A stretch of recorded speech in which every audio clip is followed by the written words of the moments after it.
अभी कुछ दिन पहले की ही बात है, तब उत्तर प्रदेश की तत्कालीन मुख्यमंत्री मायावती ने केंद्र पर कोयला आवंटन को लेकर भेदभाव का आरोप लगाया था। तब उत्तर प्रदेश सरकार ने दावा किया था कि उसे 7.4 करोड़ टन कोयला की जरूरत है, जो निजी और सरकारी बिजली परियोजनाओं की जरूरत पूरा करेगी, जिसे 12वीं पंचवर्षीय योजना के तहत प्रस्तावित करने की भी जरूरत है। ठीक इसी तरह मध्य प्रदेश की बीजेपी सरकार ने भी केंद्र सरकार पर पर्याप्त कोयला आपूर्ति न करने का आरोप लगाया था। बीजेपी कार्यकर्ताओं ने केंद्र के खिलाफ सड़कों पर प्रदर्शन भी किया था। ये तो कुछ उदाहरण ही हैं। दरअसल असली माजरा ये है कि जो राज्य कोयला उत्पादक है, उन्हें भी उनकी जरूरत के मुताबिक आपूर्ति नहीं मिल पाती, जिसका सीधा असर बिजली उत्पादन पर पड़ता है।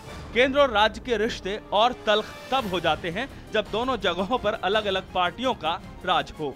अब समझते हैं कि आखिर केंद्र और राज्यों के बीच कोयले का बंटवारा कैसे होता है। दरअसल हर चालू वित्त वर्ष में केंद्र सरकार की ओर से सप्लाई होने वाले कोयले की मात्रा राज्यों को आवंटित की जाती है। राज्य सरकार और केंद्र के बीच सालाना कोल सप्लाई की मात्रा को लेकर समझौता होता है, जिसे एनुअल कॉन्ट्रैक्ट क्वालिटी कहते हैं।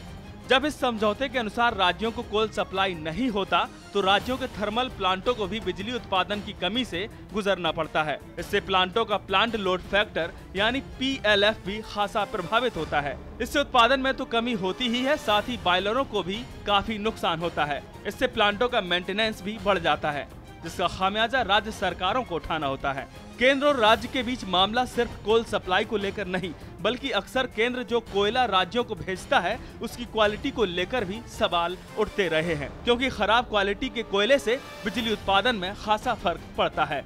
और तकरीबन हर राज्य में बिजली एक ऐसा मुद्दा है जो हर खास और आम से जुड़ा है। कोयला जो राज्य देश की ऊर्जा जरूरतों का सबसे बड़ा विकल्प है। सवाल यह है कि कैसे उसे खर्च किया जाए और सीमित संसाधनों का बेहतर इस्तेमाल कैसे हो पाए।